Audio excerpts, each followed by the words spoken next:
Hello Clover, sejam todos muito bem-vindos para mais um vídeo, onde hoje vamos falar sobre o capítulo de número 274 da Black Clover, onde irei dizer pontos do que eu achei, de como foi o que eu gostei, por conta de que, vamos ser honestos, a forma como Mereoreona surge em Spade é para fazer com que a gente fique fascinado e apaixonado por essa personagem mais do que a gente já era. Eu quero que vocês tenham noção que foi muito da hora a forma como foi administrada, não teve nada de relevante praticamente do capítulo, a não ser esse final, porque foi briguinha de personagem que vai ser figurante, que vai ser destroçado, praticamente é isso que eles vão ser, e sim, foi indireta pro Yuri e pro Jack, porque eles ficam pensando como se o Asta não fosse resolver a parada, porque eles não sabem que é protagonista show, né? Logo em batalha climática, porque ficou falando, ó, eu dou conta, até o final já tá tudo resolvido, você vai ver, eles vão estar quase esmurrados quando o Asta chegar. E para todo caso, foi mais isso. A gente teve cena do Seiken desesperado, era algo esperado, que o rei ia mandar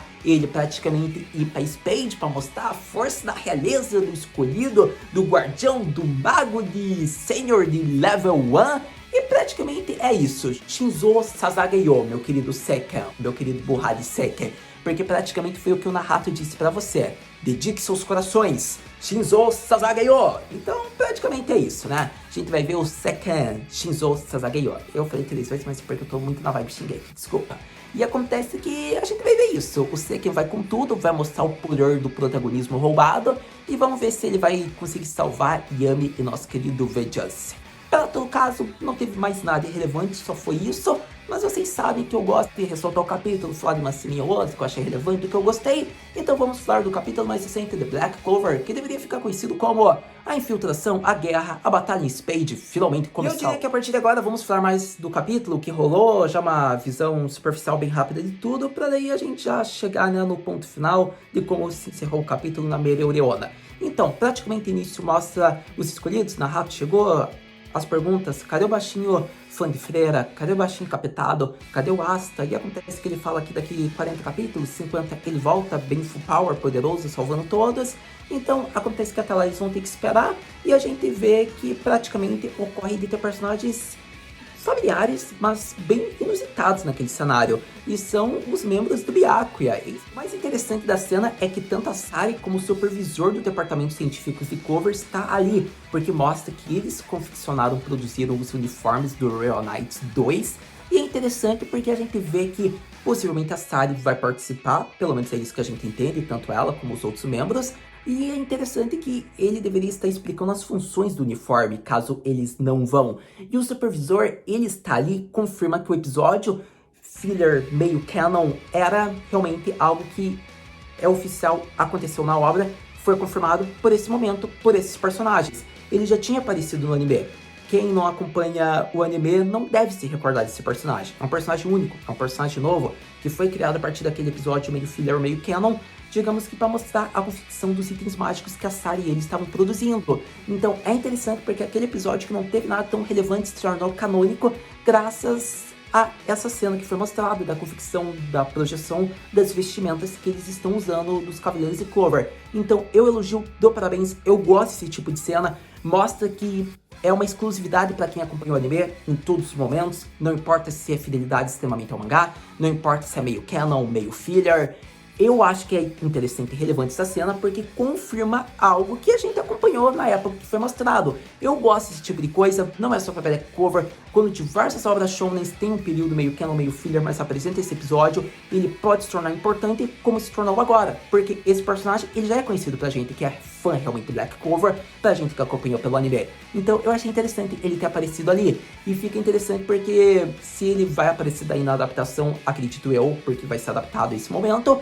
Será que o seiyuu dele vai aparecer, que é lá o seiyuu da abertura 11 de Black Clover, que eu não lembro do grupo musical, mas seria interessante, né, que esse J-Idol apareça, porque se ele é o seiyuu, ele deve continuar dublando o personagem, não é mesmo? Em todos os momentos que ele aparece. Então eu gostei dessa cena, vemos que a partir disso não teve mais nada relevante, foi praticamente o Senki desesperado, assim o Nahato mandando a real do que eles devem fazer. A partir disso eles chegam já em Spade e ocorre que é interessante de ser citado que o Nahato não iria utilizar-se da resistência, mas ele vai usar vendo que eles são membros habilidosos. E assim ocorre que o grande ancião Demon acaba surgindo, porque ele conseguiu ser libertado já pelo portal da Árvore das Sombras, E nesse momento vemos que os cavaleiros estão preocupados. Será que a resistência vai estar bem preparada? E daí acontece que o Nahato literalmente tipo só dá um sorriso da jogo. Eles vão ficar bem. Se eles têm uma fera demoníaca, a gente tem uma fera demoníaca Scarlet para detê-los. E praticamente foi isso. Porque com um soquinho o demônio ancião praticamente foi aos chãos. E Mereoreona surge apresentando seu nome, sendo a Cavaleira Real do Reino de Clover, que irá servir de apoio para eles, a resistência de Spade, concluindo o capítulo com uma maneira bem gigantesca de hype, onde a gente espera uma grande luta e grandes momentos para o próximo capítulo. Mas acredito que 2 pontos é interessante ressaltar para que fique mais complementado os 20 modos. Então, meus queridos, o primeiro ponto ainda fica em volta, digamos que da confusão que estava rolando da resistência com a Tríade Negra. É mostrado que aparentemente o Zeno já sabia realmente de espiões e já ia fazer com que o ancião Akuma derrotasse, quebrasse, matasse realmente as pessoas que moravam ali no reino, porque ele nem reconhece as pessoas como cidadãos. Como ele diz, vocês não são fortes são as pessoas do reino de Spade, ou alguma coisa assim, dando a descrição realmente da filosofia da Tríade Negra, o que é interessante, porque realmente ele não reconhece a resistência, porque não segue o padrão de pensamento deles. Então é interessante isso. E para todo caso, outro ponto interessante que deve ser citado, volta dos personagens, por conta de que, por mais que eu não tenha comentado muito, só que tenha falado do Sekken, ele foi o único personagem que mostrou um pensamento. O que eu quero dizer com isso?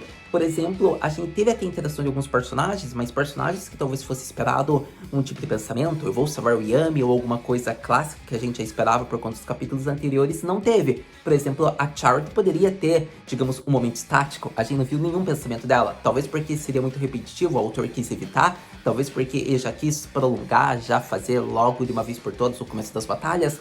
Talvez sim, a gente não viu nenhum pensamento do Riro, a gente viu a Dorothy ainda dormindo, então você percebe que tá muito calmo ainda essa batalha começando. Possivelmente a partir de agora, com os próximos capítulos vindo, a gente veja cada batalha, o momento, né, os pensamentos de determinados capitães. Pelo menos é isso que eu espero, mas a gente não lutou nada assim em volta deles. A gente só pegou algumas cenas ainda que era relacionado ao Asta, como por exemplo o Fueguara e o Nozero falando e o Nahato dando a resposta. Então eu acho um ponto interessante de se ressaltar. Mas a partir disso, acredito que falei ainda um ponto que eu achei interessante e que deveria ser abordado. Sem dúvidas, ótimo capítulo para Black Clover, que eu deveria elogiar, exaltar e conversar um pouquinho. Eu acho que foi bacana em tudo que foi apresentado, por conta que eu quero que vocês tenham noção que a introdução da Mereoreona nos grandes momentos épicos sempre é genial.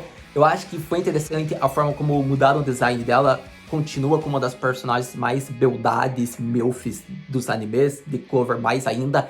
Eu acho que o corte de cabelo ou a possível forma com que prenderam e não quiseram demonstrar o rabo de cavalo é interessante, mas acho que visando a personalidade dela é capaz de terem cortado realmente. Ela continua muito bela mesmo de cabelo curto. Eu acho que o design ficou muito sobressalente, é uma ótima palavra, mas se é que você me entende, no corpo dela. Fizeram cair muito bem o design, se é que você me entende, essa vestimenta ficou perfeita nela. E eu acho que foi bacana, gente. Não tenho muito o que falar. A Resistência praticamente é o grupo lá dos vassalos de Oden, só que de Black Clover, onde a gente viu que eles já estavam tremendo de medo, mas com o suporte da Mereoreona, talvez eles consigam fazer algo interessante. E eu acho que é isso, não tem muito o que citar, a hype fica. Próximo capítulo é a grande pergunta, o que podemos esperar, Haru-senpai? E eu já digo que para o próximo capítulo de Black Clover, devemos esperar mais da Mereoreona sendo a primeira grande luta épica, já derrotando, destroçando, quebrando esse grande Akuma ancião. E é interessante porque assim a gente vai saber se ela realmente treinou com o nosso querido Yami Sukehiro, pelo anime que estava mostrando ele lá nos vulcões do inferno da família Vermilion. E a partir disso, realmente, a gente tem informações, até pode gerar um chipzinho aí, que Mereoreona e Yami, quem sabe? Mas eu acho que vai ser interessante ver técnicas novas dela. Eu acho que a Mereoreona é aquela personagem que dá conta do negócio sozinho, não importa o inimigo. Querendo ou não, ela lutou com alguns segundos, minutos contra 5 elfos. Então acho que ela dá conta desse Akuma, ainda mais tendo ficado mais poderosa 6 meses.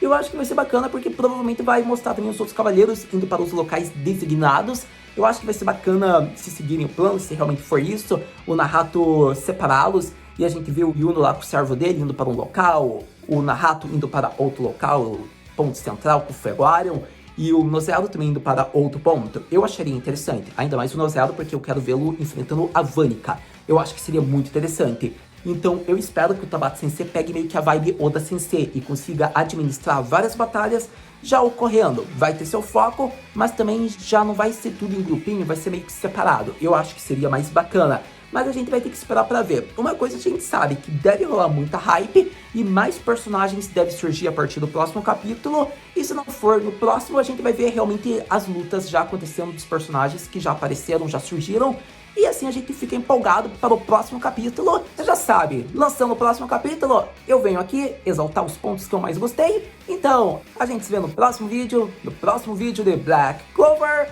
Mata, né?